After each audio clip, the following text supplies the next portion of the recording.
Welcome to the Pencil Bob channel. I hope you enjoy my stories. I moved into the neighborhood thinking it was one of those quiet, decent communities where people mostly kept to themselves, maybe waved occasionally, and minded their own business. And at first, that's exactly what it was. People were friendly but not nosy, lawns were neat, kids played outside after school, and nobody took the HOA too seriously. They existed, yeah, but they mostly just sent out newsletters that nobody read and organized the occasional yard sale. That all changed when Karen got on the board. She didn't start by screaming at people or anything like that. She started with a smile. Cold, practiced, and just fake enough to make your skin crawl. She'd moved into the neighborhood a few months earlier, and I guess nobody realized she had plans. Big ones. The first hint was when she ran unopposed for HOA president. Everyone thought it was a formality.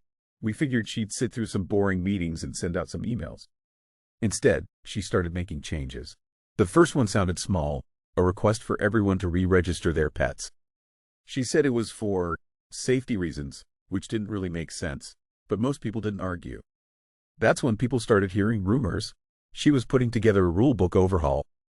Nobody thought she had the authority to do it without a community vote, because our CC&Rs were clear. Any amendment to the rules needed a 75% majority of homeowner votes. But Karen didn't care. She rewrote the rules anyway, sent them out as if they were already passed, with a smug cover letter that said, effective immediately. She banned outdoor holiday decorations, just like that, said they were a fire hazard and an eyesore. One family, the Dawsons, still put up Christmas lights. Classic warm whites strung across their eaves. Karen fined them $100 the next morning. Then another $100 the next day. And the next, they tried to appeal. But the board, which was now just Karen and two of her hand-picked neighbors, refused to even hear it. That was just the beginning. She rolled out a brand new parking policy. Suddenly, everyone had to buy a pass to park in their own driveway. Street parking, same thing. And if you had visitors, they had to buy passes, too. Yes, even Amazon drivers. I watched a UPS guy get denied access by a newly hired security guard at the front gate. Yep, Karen installed a gate at the main entrance. A big iron monstrosity that cost tens of thousands of dollars, complete with a tiny booth and a scowling night guard who didn't let anyone in between 10 p.m. and 6 a.m. No exceptions. People who worked night shifts were completely screwed. She went on a rule spree. No dogs over 20 pounds. No cats at all. Grass had to be artificial turf, even if you just spent thousands on sod last spring. The city park that bordered our neighborhood? That one? She claimed HOA jurisdiction over it and locked it behind a chain-link fence with a sign that read, Park hours, Saturdays, 12 p.m. to 4 p.m. No exceptions. The park is city-owned, but Karen dared the city to try and fight her. It got worse. All kids had to be indoors by 6 p.m.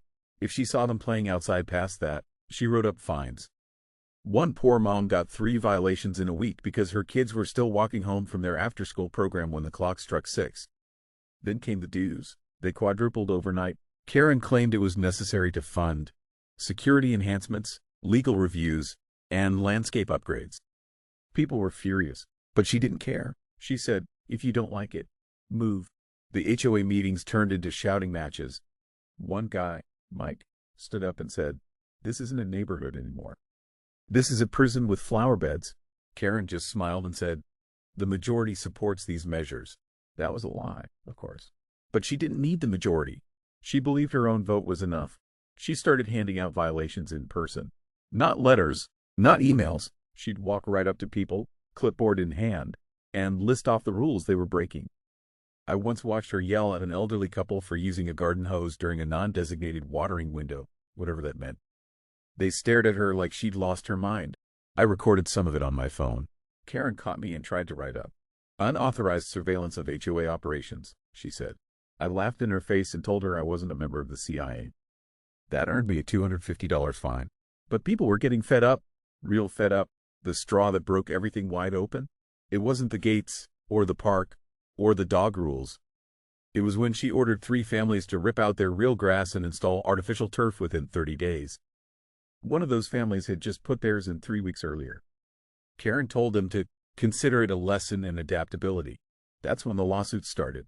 At first, just a couple of people hired lawyers, but then it snowballed. Karen refused mediation, refused to rescind fines, refused to acknowledge any wrongdoing.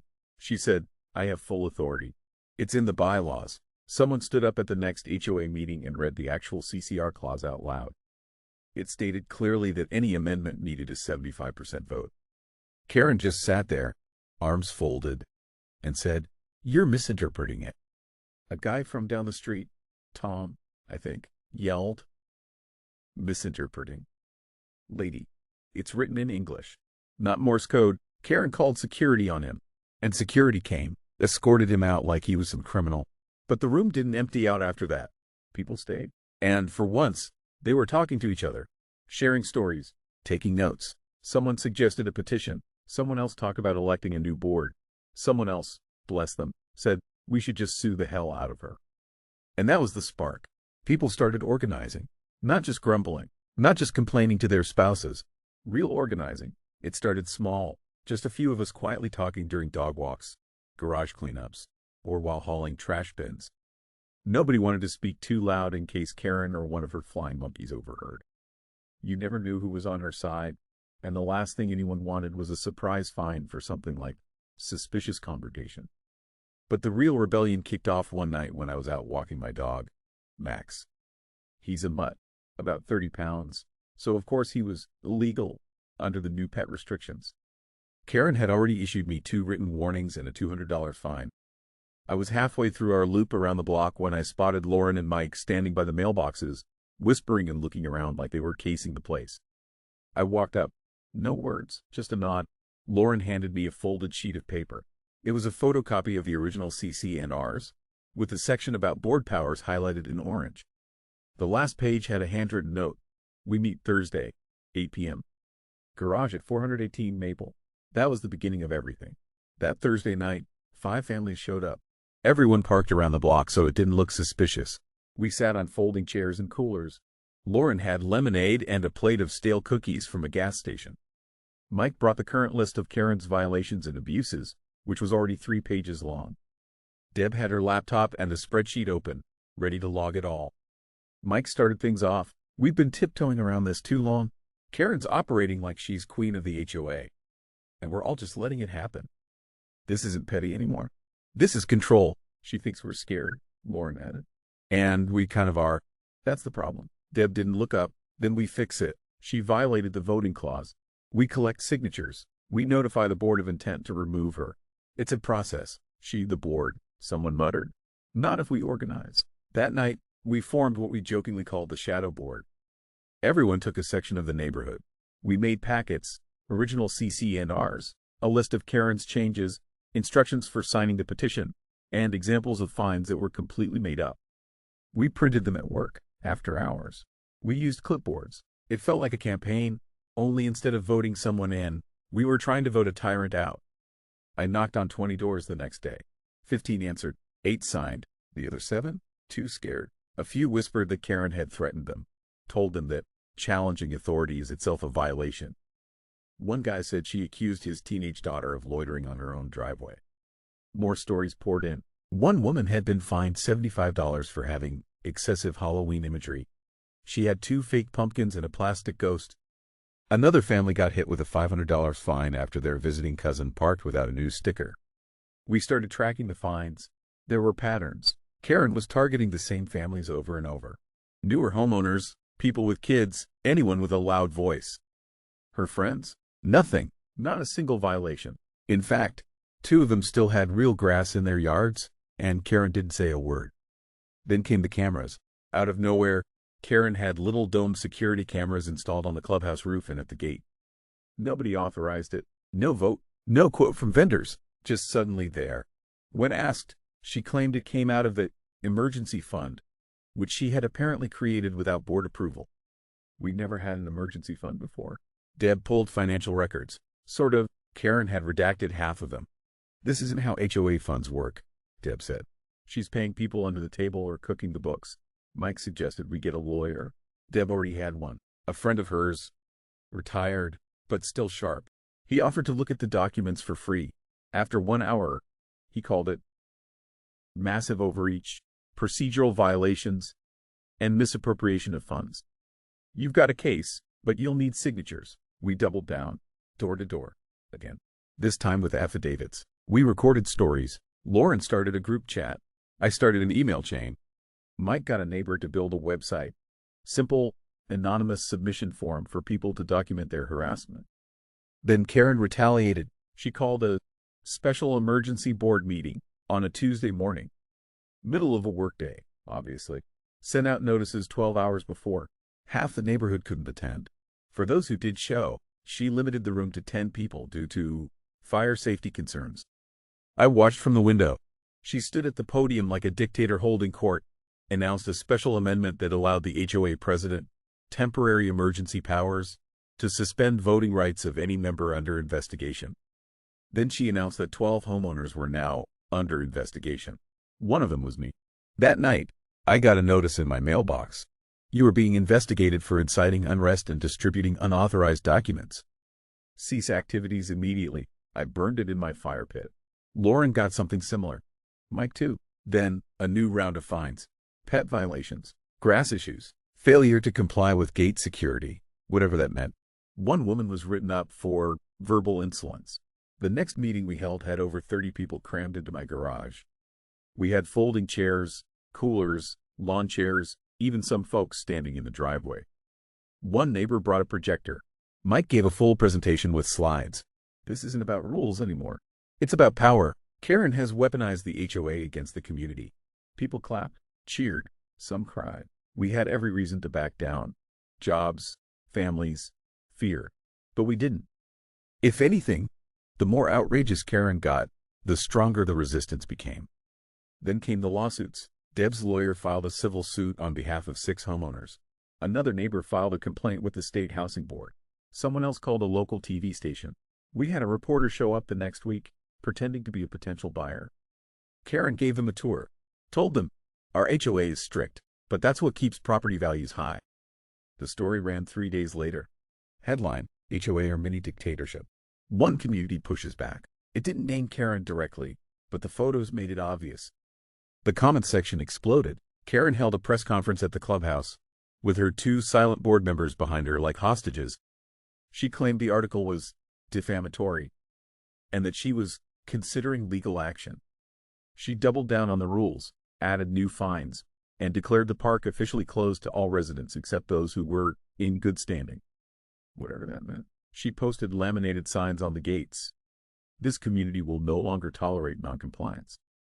That same night, someone spray-painted, "You don't own US," across her garage door.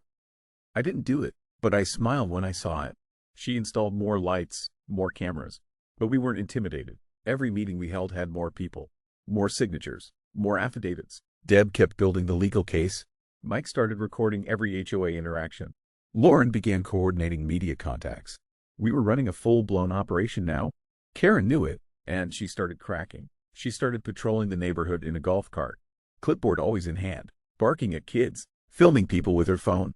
She called the cops on a teenager for menacing behavior. The kid had headphones on and didn't hear her. She accused another woman of attempted arson because she smelled smoke from a backyard barbecue. She tried to have someone evicted for open rebellion. It didn't work, but the fact she even tells you everything. One day, she showed up at my house, stood on my porch, and started reading out loud from the new rulebook. You are in violation of Section 9, subsection C, failure to maintain HOA decorum during non-business hours. I laughed. What the hell does that even mean? Karen didn't answer, just shoved a bright yellow citation in my face and walked off. That was the same day we hit 75% of the required signatures. Deb submitted the petition to the State HOA Oversight Board, with every affidavit, video, record, and violation. The lawyer submitted a demand letter, citing fraud, misconduct, and misuse of HOA funds. We gave Karen 72 hours to respond. She didn't. Instead, she announced a neighborhood lockdown. All gates sealed after 6 p.m. No visitors. No gatherings over 4 people. Emergency safety protocol, she said. Due to the unrest, we ignored it. We scheduled a new meeting. Not in my garage. Not in anyone's house. We rented a tent, and over 100 people showed up. Karen wasn't invited, but she came anyway, standing on the sidewalk like a gargoyle. She filmed the whole thing with her phone, shaking with rage. Mike got up to speak. We're done living under threats. We're done letting one person rewrite the rules. We've followed procedure. We've taken legal action. We've documented everything. Karen, your reign ends now. People cheered. That was the night everything cracked wide open.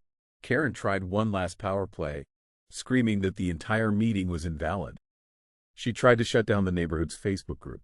She even emailed realtors claiming certain homes were legally restricted from sale. That was her final mistake. Because now, it wasn't just us, it was everyone. She tried to say the signatures were fake. That's how this whole disaster began. Not with a resignation or an apology, but with Karen printing out a 4-page letter on official HOA letterhead, posting it on every mailbox, and claiming the entire recall petition was fraudulent and void. She said her name had been forged. She accused Deb of identity theft. She said Mike had knowingly spread false legal interpretations and threatened to have him reported to the Bar Association, even though Mike wasn't a lawyer and had never claimed to be one. She called Lauren a known agitator and sent a cease and desist to her employer, alleging harassment and attempted sabotage of lawful governance. And if you think that stopped us, you haven't been paying attention. We were already past the point of caring. Karen could write all the letters she wanted. It didn't change the fact that her little empire was crumbling, and she knew it. She was lashing out like a cornered animal. Except she still had claws. She posted new rules overnight. No gatherings of more than 2 families on any property. No signage of any kind without board approval. And no soliciting, which apparently now included petitions, flyers, and community misinformation. She added a clause that allowed her to immediately suspend HOA privileges from any member suspected of undermining board cohesion. The next morning, the pool was padlocked. The clubhouse was shut down until further notice. Half the streetlights stopped working. Trash pickup was suddenly spotty. The landscaping company stopped showing up. We found out later Karen had fired them. Why? Because their truck had a bumper sticker that said, "We the people." That's how far gone she was. Then came the invoices. Every person involved in the recall received a new letter. This time, it wasn't a citation. It was a bill. Administrative interference fee minus $312. We all got one. Some got higher amounts. Mike's was $570. Deb's was $860. Lauren's? $1,200 in a letter saying she would be personally sued for defamation and conspiracy. The legal threats weren't real, but the pressure was. People started breaking. One couple who had been at every meeting quietly listed their house. Another neighbor pulled their name from the affidavit list. One woman took down her security camera and claimed she just didn't want to get involved anymore. And who could blame them? Karen was fighting dirty, so we got dirtier. Lauren's cousin was a drone hobbyist. One night, we flew over Karen's property. Nothing illegal, just recon. What we saw, unreal. Her backyard had been fully redone. New pavers, a massive grill island, a luxury pergola, and a hot tub. All paid for during the same quarter. She claimed the HOA had a budget shortfall. We published the photos anonymously. Karen claimed it was deepfake aerial harassment. She said the HOA had authorized the upgrades as a hospitality investment, even though no vote had ever been recorded. She even tried to submit the receipts as proof, but they were all labeled vaguely: outdoor improvement, structure support, community seating solution. It wasn't just corruption anymore. It was delusion. Then she started blocking sales. 2 homes went under contract. Both fell through. Why? Because Karen sent the potential buyers 12-page violation histories for each property. One buyer was told they'd be liable for legacy infractions. Another was warned that their car did not meet HOA appearance standards. That's when the realtors got involved. And they were. HOAs are supposed to help property values, not bury them. And Karen was burying them deep. One agent told us Karen had personally called her office and said, "We do not need more liberal trash in this neighborhood." She actually said that. They filed ethics complaints, multiple, but Karen was still in power. The lawsuits were still crawling through the court system, because of course they were. And we had to keep living there, paying dues, watching everything rot while she played dictator. Then Mike's car was towed, parked in his own driveway. Towed. The citation? Unauthorized non-residential vehicle. It was a Toyota Corolla. Mike snapped. He went door to door with photos, affidavits, video clips, and a printed binder titled The Karen Files. He had everything. Chronological records of every overreach, every fine, every receipt, every lie. He uploaded it all to a Dropbox folder and sent it to the news station that had originally covered us. They aired a follow-up. This one named names. Karen's face was on the 6 o'clock news, scowling from behind her clipboard while we held our tent meeting. They played the voicemail where she threatened to call immigration on that landscaping company. They showed the backyard drone footage. They aired interviews with residents who broke down crying, and the calls started pouring in. Former residents, contractors, even a few board members from back when the HOA was normal. They all had stories. Turns out, Karen had tried this before. In her last neighborhood, she'd led a campaign to ban bikes from sidewalks and nearly bankrupted the HOA over a lawsuit about mailboxes not being aesthetically uniform. She was ousted by vote, moved here 6 months later, and somehow, she got control again. That's when it hit me. This wasn't incompetence. This was a pattern. Karen was addicted to control. And our neighborhood? Just her next victim. We started pushing harder. We held public info sessions at the library. We mailed flyers to every single home, even the renters. We got notarized affidavits from over 30 homeowners. And then we went nuclear. Deb's lawyer filed a motion for injunctive relief, asking the court to immediately suspend Karen's authority due to imminent harm, financial risk, and systemic fraud. We submitted 3 binders of evidence. Mike testified. Karen refused to appear, claimed medical issues. The judge issued a temporary freeze on all HOA enforcement actions until the case could be heard. You'd think that would calm things down. But no, Karen called the police on Mike the next day, claimed he was trespassing by walking his dog on the sidewalk. The officer just rolled his eyes and left. She sent an email blast accusing the neighborhood of harboring criminals and warned of outside agitators stirring up socialist revolt. I swear to God, she said that. We printed it, framed it, hung it in the garage. People started laughing when she walked by. Kids mocked her from behind fences. One person put up Halloween decorations in June, just to mess with her. Another installed a fake streetlight in their yard with a sign, Camera 13, Property Compliance Zone. She couldn't stop us anymore, but she sure tried. She created a blacklist, residents under sanction, posted it on the HOA website, password protected, but someone leaked it. I was on it. So were Mike, Deb, Lauren, and about 20 others. She called it public accountability. We called it what it was, petty tyranny. The final straw? She tried to foreclose on a house. A couple missed a single HOA payment after all the chaos, and Karen sent them a foreclosure notice.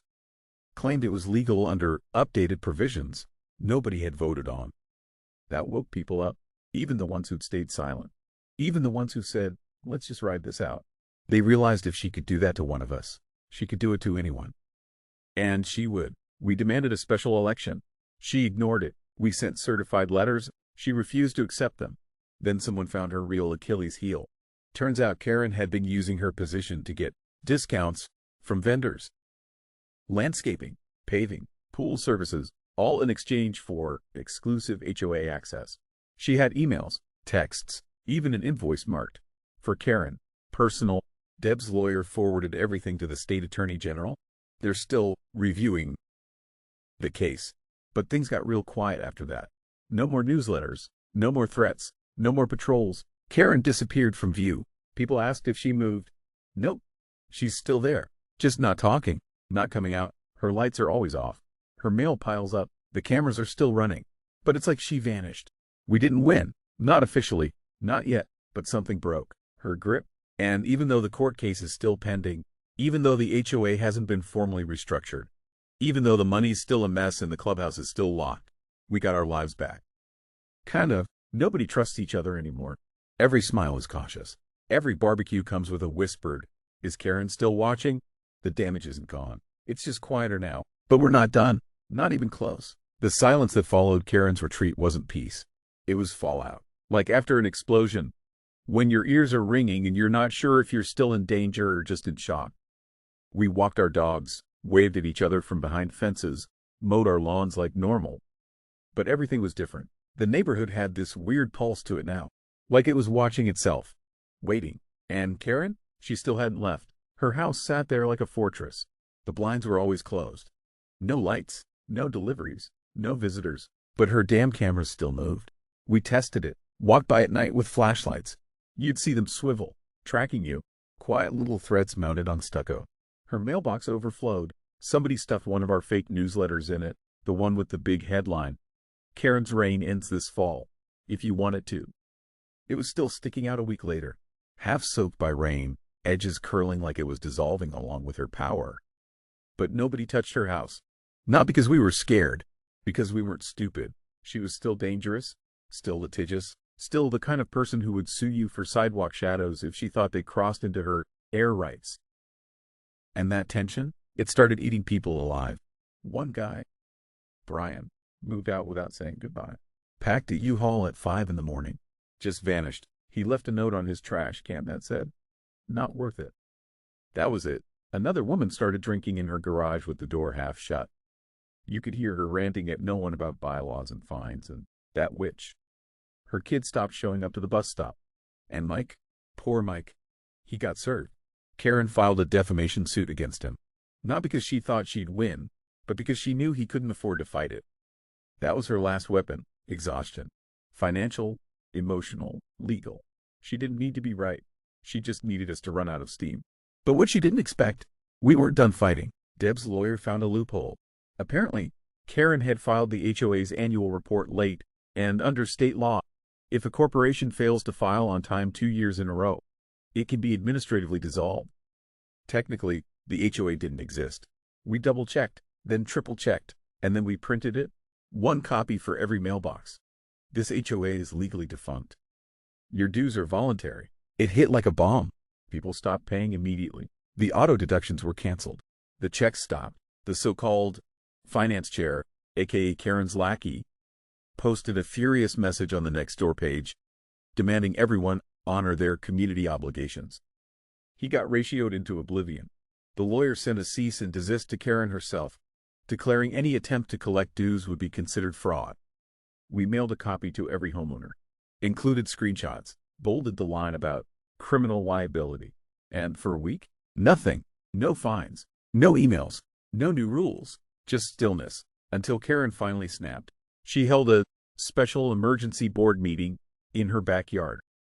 Only 2 people showed up, both of them her hand-picked board flunkies. One brought folding chairs. The other brought a portable speaker and played some dramatic classical music while Karen read a speech about reestablishing order and purging insubordination. Someone filmed the whole thing from behind their fence. It went viral.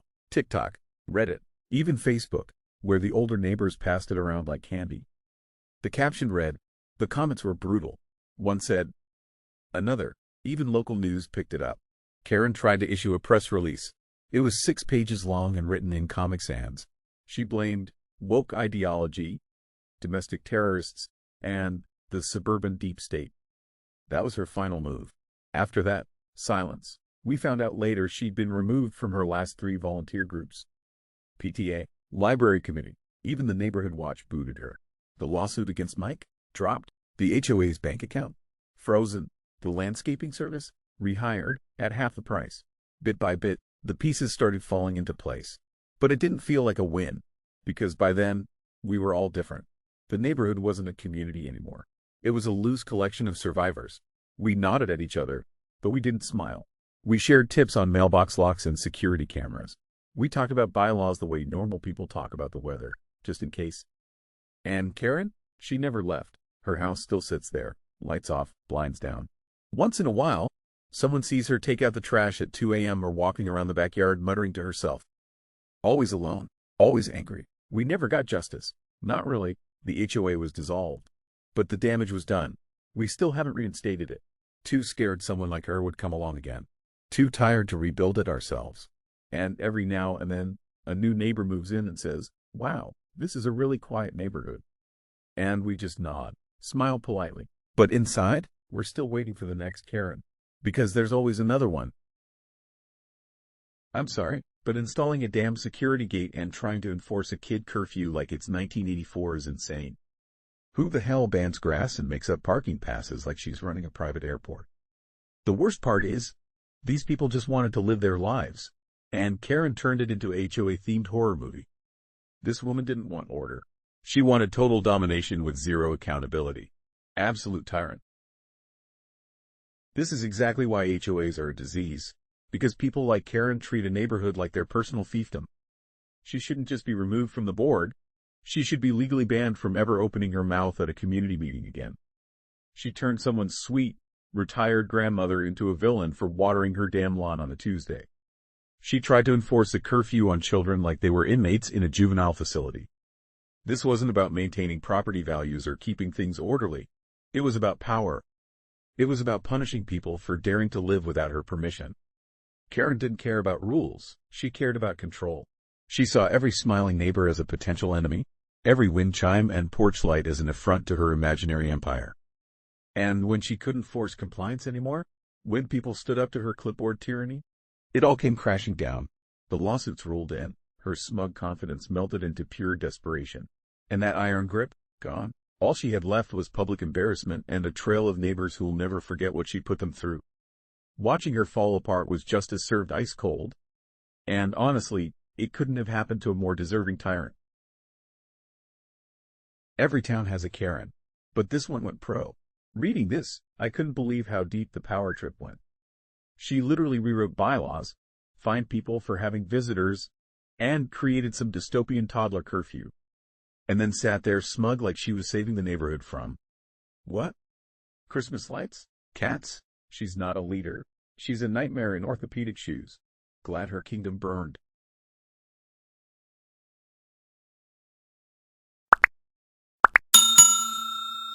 I would like to thank you for watching the video to the end. To encourage us to make more videos, please like, subscribe, comment, as well as share. Check out this other video if you haven't already.